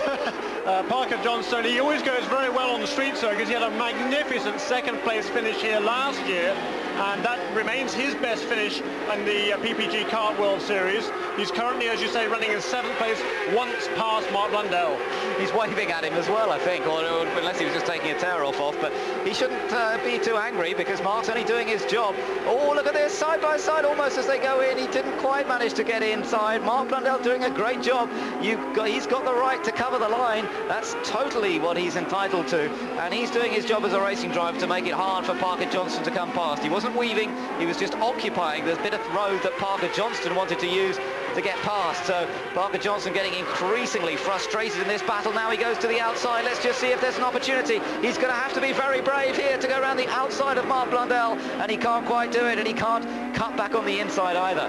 Now, sometimes you might see somebody try to make an outside pass, though, so you get the inside for the next left-hander. Certainly last year, Christian Fittipaldi and Greg Moore did that a couple of times before they finally came to grief doing it a third time. But it'd be interesting to see whether Parker Johnston, he can see the next guy in front of him, Bobby Rahal, pulling away lap by lap as we see Paul Tracy into the pits out of 10th place. There's some great dicing here going on down the field. Yes, Paul Tracy has just come into the pits, let me tell you, and he is quite a long way down after the various problems he suffered, and it goes zapping back out again as 64 laps have been completed here so far. Back on board with Gilles de Ferran, and he's still lying in 2nd place behind Alex Zanardi. 1.4 seconds the gap at the moment, with Maurizio Gugelmin in 3rd position, Scott Pruitt in 4th, and then Bobby Rahal, and in that group of cars with Mark Blundell still leading the battle ahead of Parker Johnston. Parker Johnston still not able to get past. Brian Herter there as well, looking... it's quite funny, we've got the same 3 cars that were involved in that incident in Australia all together again, because at that occasion Parker Johnston tried to get past Blundell and Herter, and it all ended in tears. And as you're looking at this battle, let me tell you that Al Unser Jr. has come into the pit, so Penske deciding on a slightly different strategy here for the 2 cars, and with 65 laps completed, they may be betting on another yellow or so and being able to go through to the end now, and hoping that that will pick them up some places throughout the course of this race. But both of them quite a long way down, so it's really just a matter of scoring as many points as possible rather than going for a possible race victory. There he is, Mark Blundell getting that car a little bit sideways under braking now. He's on his limit in that Motorola car. You can see that Mark Blundell is trying very, very hard indeed. Certainly Parker Johnston a smoother ride, but he's not able to make that pass. No, so far he can't find the gap, and this could be very interesting when they all get into the pits if we get to that stage, because that's going to be a very tight pit lane battle between these cars. They're all so close on the road that just the faintest fumble from one of the mechanics could mean the difference between 2 or 3 places on the road when they all come back out again. But still some laps away from the next round of pit stops, as Blundell still defends that position from Parker Johnston. Johnston settling into the Team Green setup now, working with Tony Cicali, the well-known race engineer that looked after Jacques Villeneuve in his championship-winning season. And Johnston and Cicali working very well together. Again, just look how close they are under braking, over the bumps too. When it gets that bumpy, hard to control the car, and Johnston about as close as you dare be without actually making contact with the back of Blundell's car. Meanwhile, Maurizio Gugelmin has come into the pits. Let me tell you, Gugelmin is in the pits there. You can see him, and this is an early pit stop from Gugelmin, running in 3rd place before he came in. This is an interesting tactic. If we get a yellow flag around now, then he's really going to be in bad shape, but it could work his way. Just depends what happens in the rest of the race. Yeah, because everybody else has to make their pit stop, and really whether they make it under green or yellow, in actual fact, doesn't really make any difference. The cars can come straight into the pits at racing speed, so they don't really lose any time there. So it's just going to be interesting to see how this plays out over these next few laps. So back out Gugelmin goes, and that's dropped him down at the order. But of course everyone else still to make their stops as Parker Johnston still tries to find a way past Mark Blundell. But Blundell has been in this position many times over his career in both Formula 1 and now in the PPG Kart Series. He knows how to keep ahead of another competitor. Given half a chance, he'll stay there, and that's exactly what he's doing. Great job so far. Brian Herter behind them, just watching the whole thing with interest and seeing what happens. Scott Pruitt has come into the pits as well. That's another of the leaders to come in, and that slips him down the order. But all of the leaders now really into their pit lane window. We're going to be seeing a lot of pit activity.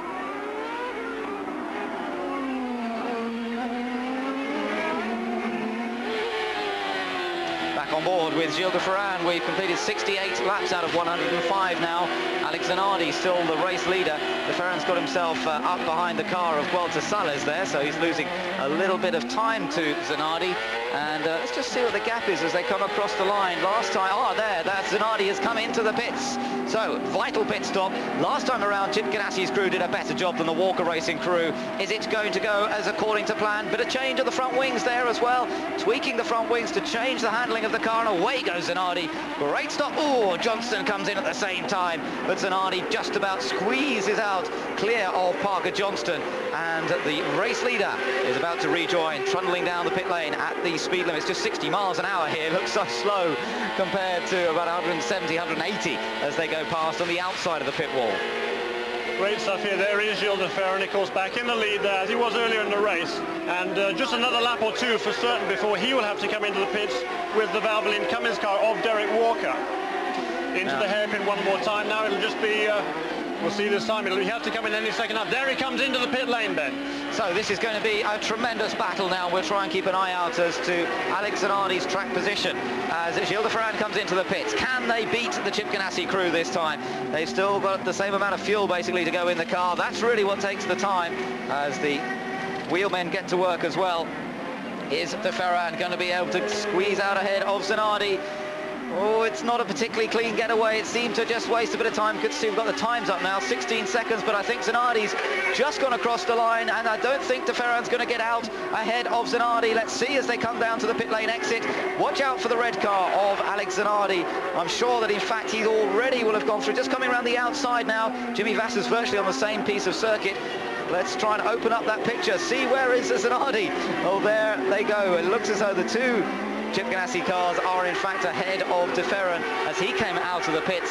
So Zanardi will still maintain the advantage over de Ferran, but Jimmy Vasser has yet to make his second stop, as has Raul Boesel. Remember, they were out of sequence, so it now means that Boesel is in front, Vasser is second, Zanardi is third, and de Ferran is in fourth place. Lots of excitement, but with the pit stops going on at the moment, a few people out of sequence. We've got a slightly different look to the race to what we had just a little while ago. Yeah, Jimmy Vasser in second place. You know, he stopped under that previous yellow, but he'd have to go 50-odd laps to make it to the finish. I think that's asking rather too much of the number one target, Reynard Honda. Pretty sure he's going to have to make another pit stop. But, you know, he won't have to take on much fuel if he does stay green. Hopefully he won't lose too many places. Interesting, a little bit farther down the field, that strategy by Roger Penske to bring his two guys into the pits early on, while Mark Blundell was holding up Parker Johnson and the other pack, has enabled the two Penske cars to get ahead of them once the pit stops have been completed. So great strategy by Roger Penske. Now that's interesting to see. Penske's always have been good on calling the pit strategy. They've had a couple of disappointing races, and amazingly we saw that wheel come off Alonso's car last week in Australia. Big mistake, and very rare to see that. But as you say, Jeremy, they do seem to have moved up the order a bit. Paul Tracy running in 7th place, Alonso Jr. in 9th place. And with the stops, most of the stops having been done, we see that Mark Blundell has in fact dropped down to 12th. There you see Michael Andretti in the pits. He's still a long way down the order after his two cut tyres early on in the race. And in fact, he's getting out. It looks like the end of the race for the championship leader. Out of the action. Well, third time unlucky for the Swift chassis. They've had two good results this season so far, but it goes wrong here at Long Beach. And remarkably, although he has won this race once before, it was way back, I think in 1986, long time ago for Michael Andretti. It just never seems to go quite his way here on the streets of Long Beach. Yeah, not his favourite place. He's generally quick here, but always something seems to jump up and bite him. Once again, that's the same this afternoon. What a shame. That's right. Well, end of the day for both of the Newman Haas cars now. We saw Roberto Moreno out earlier on. Michael Andretti out of it as well. So a disappointing end to the day for those two cars, but they'll be looking forward to the next race. Hometown for Michael Andretti in the next race, Nazareth on the oval. So he'll be looking forward to that race as Boesel leads from Vasser and Zanardi.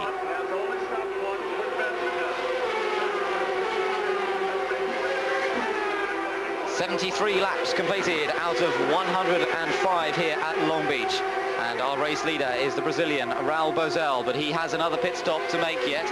So does Jimmy Vasser, who's lying in second place. There is Vasser, you see, and there, just behind the car of Matsushita, is the other Target-sponsored Chip Ganassi Reynard of Alex Zanardi. And Zanardi running third at the moment, but in terms of the pit stops, he's actually looking strongest so far. Where is Gilles de Ferran? Well, he's a bit behind that, isn't he? Yeah, he is, because Mauricio Gugelmin got out ahead of Gilles de Ferran, so fourth place out as we stand at the moment for Mauricio Gugelmin, fifth place for Gilles de Ferran, so bad luck there for the Walker Racing crew. Bobby Rahal also made a poor pit stop. He's way back in 14th place after a great run earlier on by the three-time PPG Cup champion. Scott Pruitt, as you can see, in 6th position. So of the leading runners in the championship, he's the best placed so far. Not a problem, but it seemed to be a problem with tires, Michael. Yeah, I don't know, something wrong. You know, we exploded 3 tires, and we figured 3's enough. We might, you know, we were lucky enough not to put it in the wall, so we'll go to the next one. I also want to say hi to Christian and tell him to hurry back. We had to talk to Christian on the phone. He's back in Miami, as you know, but the question that comes to mind is, did you have any warning, or did they just go? Just blew. I was very lucky with the 2 on the front straightaway. How I didn't spin, I don't know. I was just very lucky. Well, your son drove his first go-kart race today, or this week. How'd he do? Well, unfortunately, he didn't do it. He's going to do it in a couple of weeks. They were repaving the track or something. So. When you know it, a racer has to wait for the track to get ready, guys. The Andretti dynasty continues as Michael's son starts his karting career. But for Michael today, disappointment here at Long Beach. As still Raul Boesel leads from Jimmy Vasser and Zanardi in 3rd place.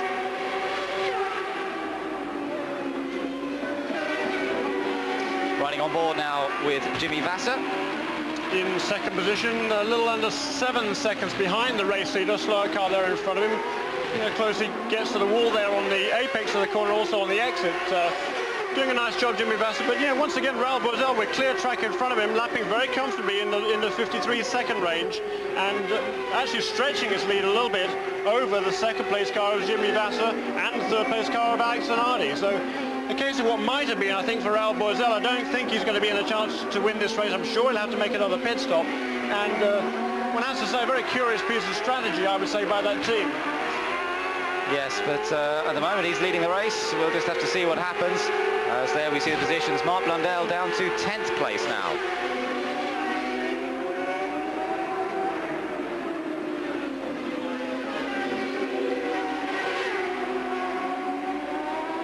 Mauricio Gugelmin in 4th position and being chased by Gilles de Ferran. Gilles de Ferran, the early race leader here at Long Beach, but he lost the lead in the first round of pit stops to Alex Zanardi. Zanardi then leading the next part of the race, and then on the second round of pit stops, Zanardi gaining a bit more ground again on Gilles de Ferran, and in fact Gilles de Ferran losing out to Gugelmin. So it's been a bit of a tough afternoon with the pit stops for de Ferran. He's had the car with the pace on the track, but it doesn't seem to have worked quite so well in the pit lane. Meanwhile, Zanardi, there he is, having made his 2 pit stops, lies in 3rd place, but he's behind 2 cars that have only made 1 pit stop each, Raul Boesel and Jimmy Vasser. We wait to see when they come into the pits. We've got something like 28 laps to go of this 1.6-mile track. They're lapping in well under a minute, around about 54, 53 seconds per lap, so it doesn't take long for them to get around. We've got the 2 Penske's running in harmony, running in tandem, I should say, really. That's Paul Tracy in 7th and Alan Jr. in 8th place. Started in 11th for Paul Tracy and 15th for Alan Jr. So they've made good progress there, as we talked about a little bit earlier. Great strategy by Roger Penske there to bring those guys in early and get them out ahead of that train of cars. Holker Johnson, we just see them in the background, is in 9th place, and he'll be frustrated. Oh, there's Alan Jr. getting the car sideways as he comes up toward the hairpin there. Paul Tracy running a little bit wide on the exit, so these guys are really trying, aren't they?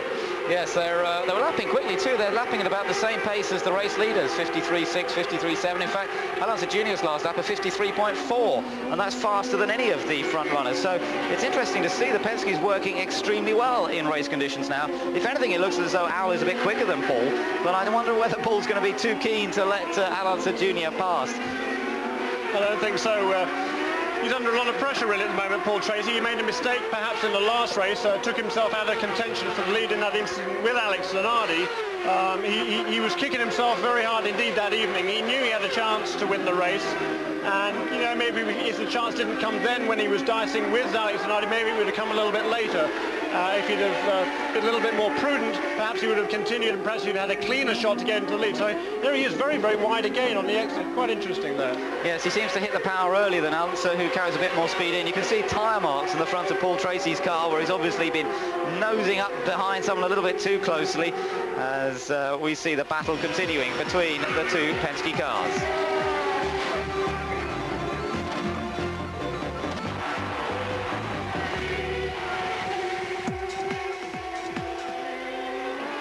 Back on board with Jimmy Vasser, and still in second place. We wait to see when he's going to be coming into the pit. 79 laps completed now. And just looking further down the order, just keep you up to date with Parker Johnston, who's in 9th place, and Mark Blundell in 11th position, behind Brian Herter. Dario Franchitti still running, he's in 14th position. And lapping in the 55s at the moment. He's a lap down on the race leader. Had a bit of a tough afternoon so far. No, he's not actually a lap down this stage. He's just he hasn't yet come past on this lap, so he hasn't yet completed this lap. But he is running pretty happily. He's having a good little dice there with PJ Jones. He finally got past the Toyota engine Reynard Dangoni's team there. PJ Jones, who's now back to 15th place, Dario up to 14th. And it took him a few laps to get past, but finally he is through, and he is still on the lead lap. And in the battle with the other rookie, the one from Canada, Patrick Carpentier, still leading that because Franchitti 14th, Carpentier down in 17th position. Back on board with Jimmy Vasser. And it's interesting that Penske battle is certainly looking very, very good at the moment, as Alonso Jr. very close to back of Paul Tracy. On board with Gilles de Ferran, who's got Gugelmin not far ahead of him. And that looks like we've got a little train of cars all together there now. And I wonder whether de Ferran, the pole sitter, he's gone through a dramatic weekend so far with taking pole position on Friday in the first qualifying session, and then the nasty accident with Walter Salles on Saturday practice, sitting out the whole of the second qualifying session in a nerve-wracking display as he waited to see if anyone would go faster. In the end, Alex Zanardi tried, but just failed in the closing moments of the session, so de Ferran survived to take his pole position. Early part of the race has looked good for him.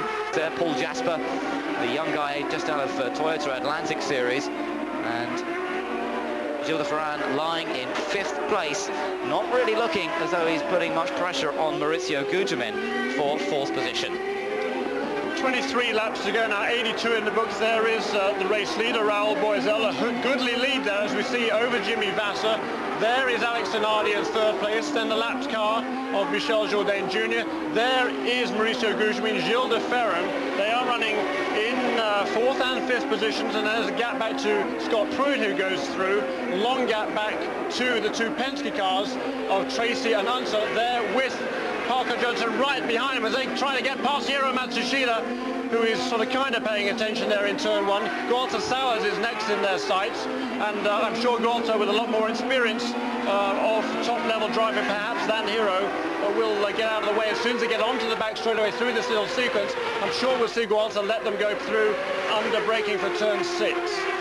Yes, quite a tussle here. Meanwhile, we see Raul Boisel into the pits here on lap 83. Here he comes. So race leader into the pits, Raul Boisel. That means Jimmy Vasser goes ahead now, and I wonder where Boisel's going to come out. Obviously, he's led as the pit stop strategies have paid off, but it's not going to see him leading when he comes back out. It's just a question of how far down. 12.4 seconds, not a bad stop, although he just had a little hiccup as he tried to get underway again there. And as he rejoins the race, he has to adhere to that pit lane speed limit. It is a tight pit lane here. We've seen some nasty accidents in the past, so it's very important that they keep to that pit lane speed limit, and we're just trying to spot. Unfortunately, we changed picture. We couldn't quite spot where he came out and with which cars, but we now wait for Jimmy Vasser to make his second stop, as he leads this race by just 2 seconds from teammate Alex Zanardi. Yeah, interesting. Scott Pruitt came in, his last pit stop before this one was on lap 40, so he's gone 43 laps since he made a pit stop. Jimmy Vasser came in on lap 50. That would, if on the same basis, that would take him through to lap 97 or so. So still 7 or 8 laps short of the finish. I don't think there's any way Jimmy Vasser can go the distance. But if there was a yellow flag and we managed to get, if it was quite a long yellow flag, then of course that might make it possible. Depends on the fuel consumption on the Honda today and whether he could keep it there. Then he'll be looking for a yellow flag to perhaps save his day and give him the opportunity to stay out there all the way through to the checkered flag.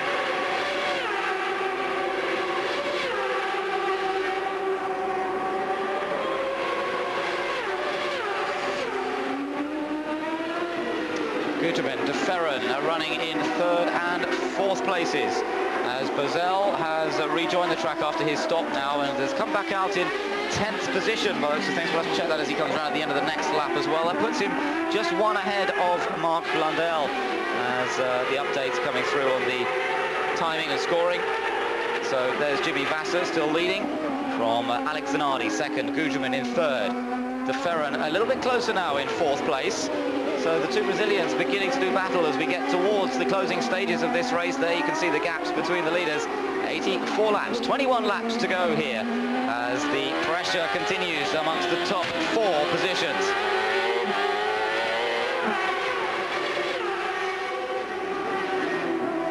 Great day so far for Chip Ganassi, and I guess this is how everybody expected the season to look at the beginning of the year, Jeremy, with these two dominating, but it really hasn't been this case up to now, has it? No, they certainly haven't dominated. Alex Zanardi always been on the front row, and Jimmy Vasser never too far behind him, but they certainly haven't dominated in the way some people might have expected. But certainly a fabulous performance here. Just looking back farther down the field there, Mark Blundell finally has lost the position. Adrian Fernandez actually doing a nice job there for Team Tasman, Steve Horn's team, in the Takati Quaker State Lola Honda. They've been struggling with the Lolas badly this weekend, but a nice move there by Adrian Fernandez, taking him past Mark Blundell into 11th place. That's a shame we didn't get to see that. Must have been a fairly brave move to get past Mark Blundell. We saw how Blundell was protecting his position earlier from Parker Johnston, but unfortunately we don't get to see that. But the Mexican has gone up into 11th, as you say, and Blundell down to, in fact, he's just dropped down further, down to 13th. I wonder if Mark's not in some sort of trouble there, because he's just dropped down the order a little bit more, and it may be that he's got some sort of difficulty with the Pac West Reynard Mercedes. Across the line to complete lap number 87 comes Jimmy Vasser. His lead over Alex Zanardi is 2.1 seconds, but can Vasser stay out there to the checkered flag? Will he have enough fuel to run it all the way? It's unlikely, but we'll just have to wait and see. He's up amongst some back markers in a moment. He's got one of the All-American racer cars just ahead of him. And Zanardi perhaps given the opportunity to close up a little bit more. Still a 3-second gap back from Zanardi to Guterman. Guterman then with just about a second's advantage over Gilles de Ferran. And then Scott Pruitt up there still, Paul Tracy, as Jimmy Vasser makes the move quite safely. Behind Paul Tracy in 6th is Alonso Jr. in 7th, Parker Johnston in 8th, Florian Herter is 9th, and Raul Bozell in 10th position. Good battle here, back at just ahead of the race leader there between a couple of cars. There is Andre Ribeiro and PJ Jones there, but a good little dice along with Patrick Carponche. That's quite fun, but hopefully they'll stay out of the way of the race leaders. So far so good, yes, as Vasser makes it through down to the end of the lap. Lapping at about 54.1 seconds the last lap, identical lap time really to Alex Zanardi, and that's not bad, dealing with some traffic as well. Very, very consistent run from these two cars so far. Meanwhile, Mauricio Guterman turned to 53.4, as did Gilles de Ferran behind us, so they pulled in a good half a second on the two Target Chip Ganassi cars. That's kind of interesting. Yes, well, I think they had a clearer run, probably. They didn't have quite the same amount of traffic, perhaps, as the two lead cars, and they'll maybe lose that time on the next lap. There you can see the leader, Vasser. We've had 4 different leaders so far. Patrick Carponche ahead of him there. Patrick's been struggling all weekend, as indeed he was in Australia, and that's not going to make life easy for these two guys, is it? The next few laps are going to be quite interesting as they make their way through the slower traffic. There's Vasser down the inside, just showing Patrick Carponche, I think, that he's there. He wasn't really trying to make a pass, and hopefully he'll be able to get past on the back straightaway. That's the place he'd like to make the pass, and then get through cleanly into turn 6 and ready for the hairpin. Yes, losing a bit of time, there's no doubt about it, behind the car of Carponche at the moment. Last lap from Vasser 54.2, whereas Zanardi's was a 53.7. So a little bit different. It's given Zanardi the opportunity to close up that gap, and no, he doesn't go through at the end of the straight. Not quite quick enough. Carponche still running fairly rapidly in the Alimax car. So Vasser's finding that slightly hard work to get past, and we've got some more cars, as we mentioned, just ahead of them as well. So this is a tricky period in the race for Jimmy Vasser, and what it may do is give the likes of Mauricio Guterman and Gilles de Ferran an opportunity to close up that 4-second gap. Going past now, though, he gets past Carponche, one of the highest speed sections of the track, and now Vasser is through. Zanardi has the same job to do to try and get past the Canadian. In fact, Carpentier moves right out of the way this time. Yes, he backed right off for Zanardi. So he made it slightly harder for Vassar for a lap or two, but saw Zanardi there and let him through immediately. Riding on board with Jimmy Vassar. And coming up behind the car of Michel Jourdain. As we look further down the order, just to check, Marc Blundell still running in 13th position. He didn't lose any further places, and Bobby Rahal has got past both Blundell and Adrian Fernandez to move up into 11th position. Things fairly settled at the moment as we go through into the latter part. 15 laps to go now.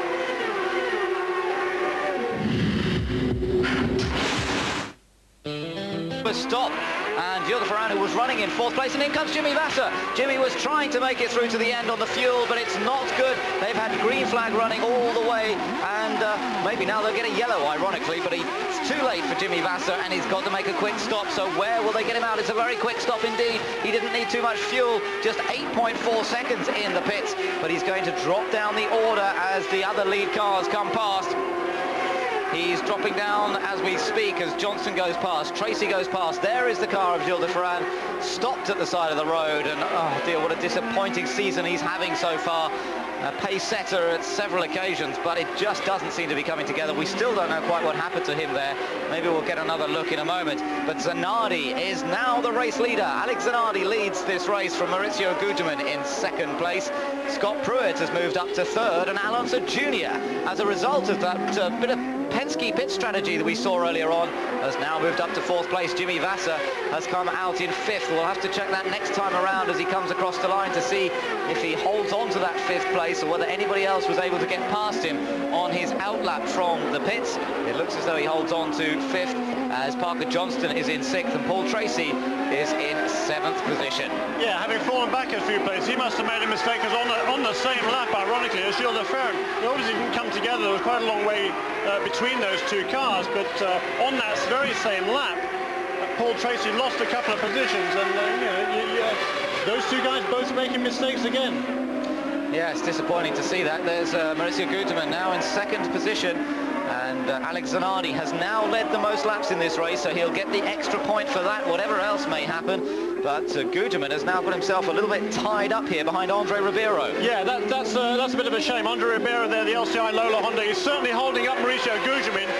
The race leader, Alex Zanardi, pulled out a couple of seconds over the last few laps. I know Andre Ribeiro, countryman, obviously, of Mauricio Gugelmin, both Brazilian drivers. Andre very frustrated with the performance of his Lola this weekend. We had a quick glance there. We seemed as if Gugelmin was diving down the inside. He does get through. Ribeiro lets him go through cleanly, and now Gugelmin can set his sights again on the race leader, but the gap that had come down little by little, down to less than 2 seconds, is now over 3 seconds again.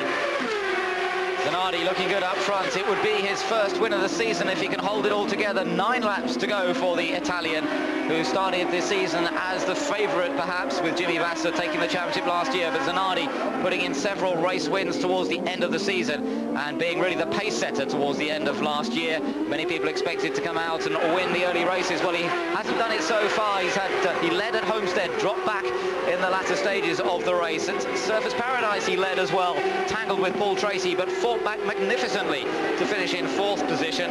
But here at Long Beach, perhaps this is going to be Zanardi's first win of the season. He's still got to negotiate the final laps, and he's got to negotiate some of the back markers as well, which could still cause problems. And he's also got to watch out for the challenge from Maurizio Gugelmin. But Gugelmin also has to find his way past the slower cars. Zanardi's got the chance to get away ahead. Marc Blundell's just come into the pits, by the way. Blundell running in 11th place, but he's into the pits, so he's dropping down the order again.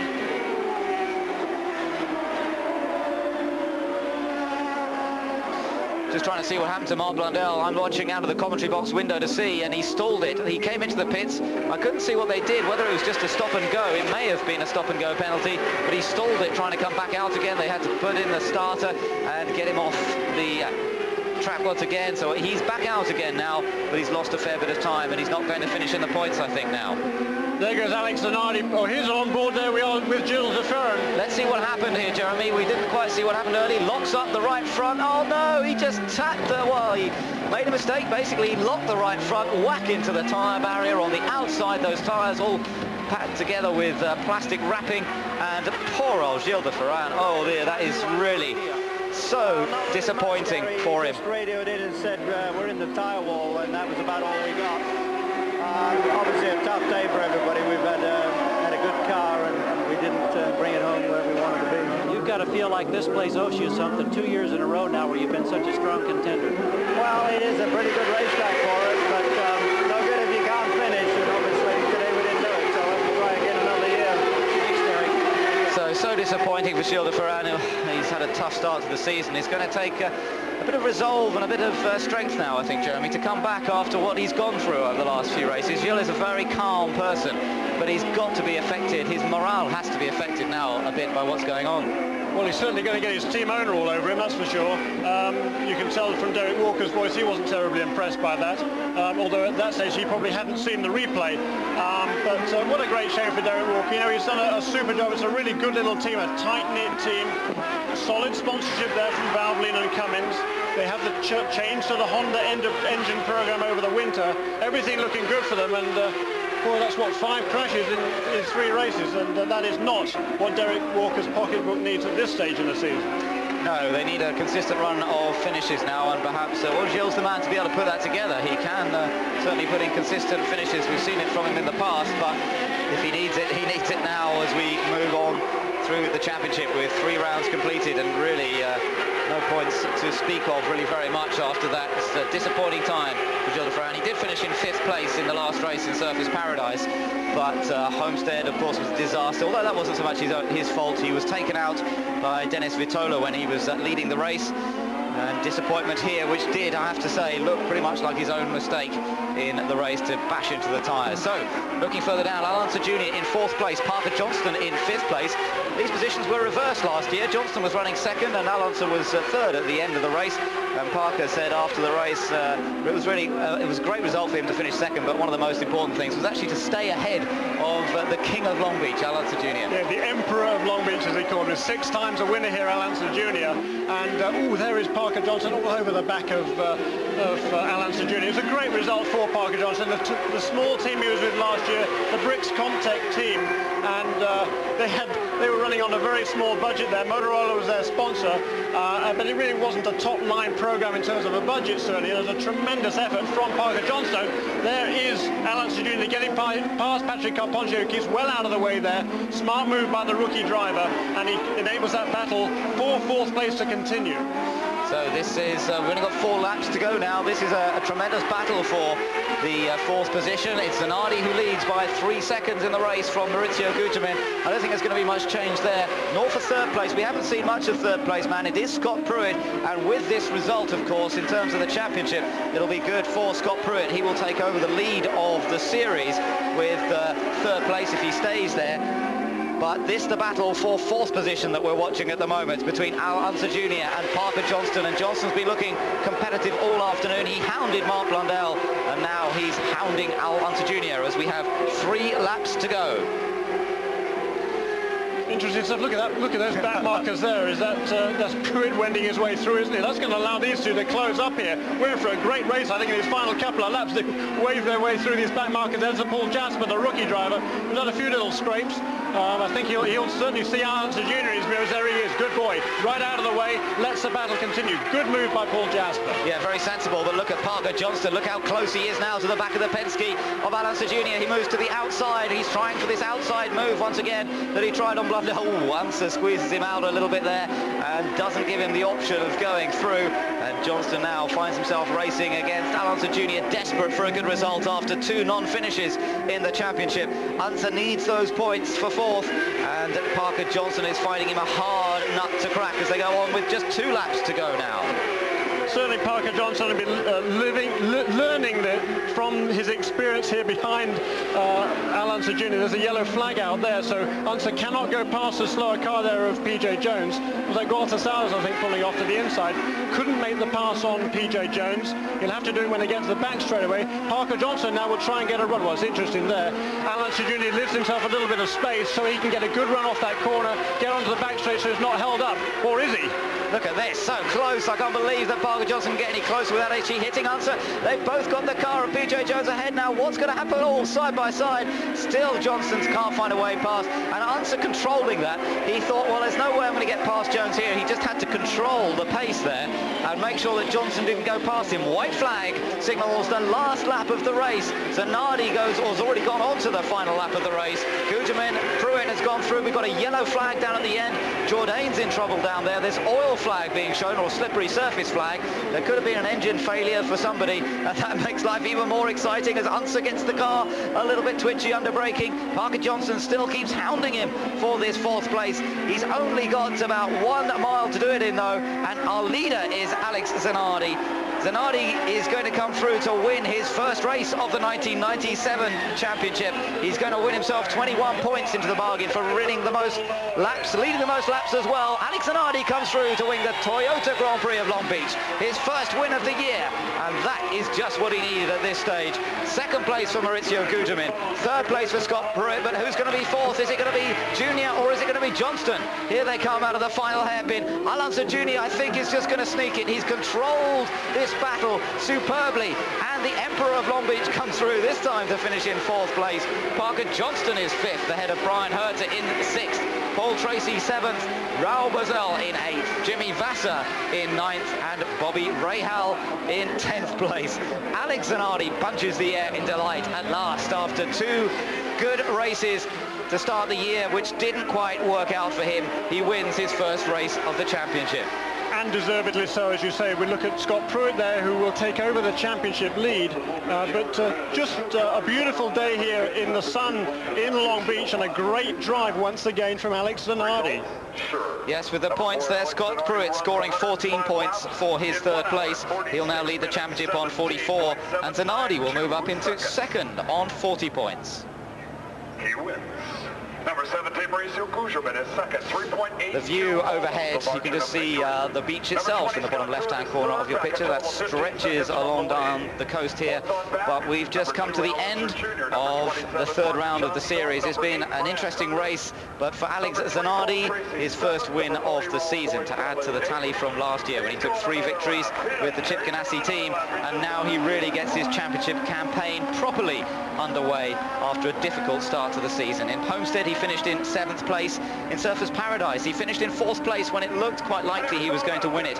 But now he takes the win, and that's his 4th win of his career in just his 19th race. And perhaps more importantly, Jeremy, going 2nd place in the championship, just 4 points behind Scott Pruitt. And we've still got Andretti up there as well, of course, who had a tough day today. As ever, it's looking like a very closely fought championship. Yes, it certainly is. An interesting race. Not a great race, perhaps, but certainly plenty of interest all the way through it, really.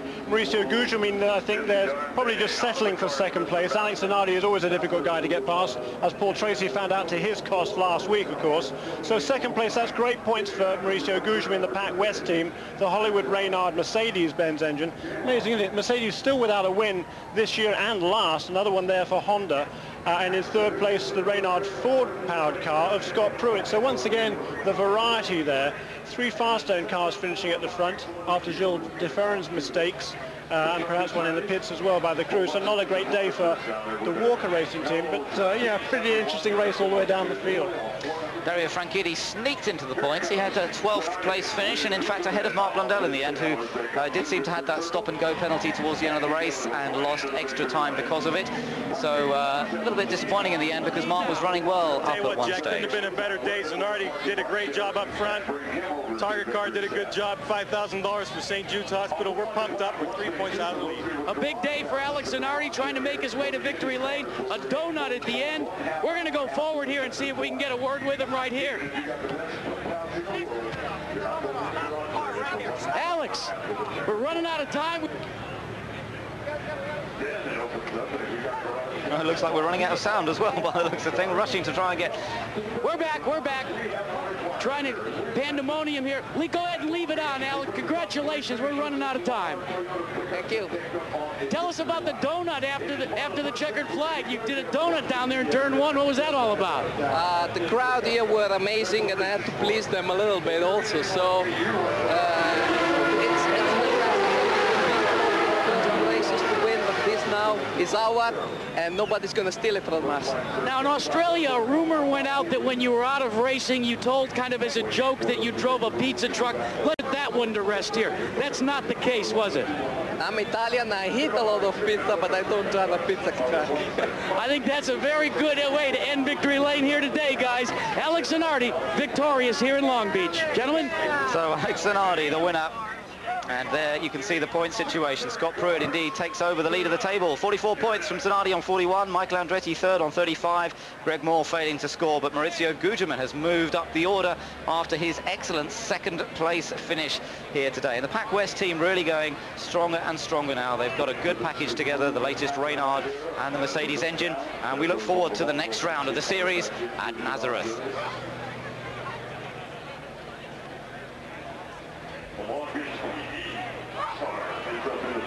So an absolutely glorious day, and as you say, Jeremy, perhaps not the most classic race on the street circuit here, but an interesting one nonetheless. And Zanardi now really begins his championship campaign. Yeah, I think we're building in for a fantastic championship. I think next weekend, Michael Andretti, his home race. The Penske team is based just around the corner from there. We're in for a fantastic race at Nazareth and a great season ahead of us.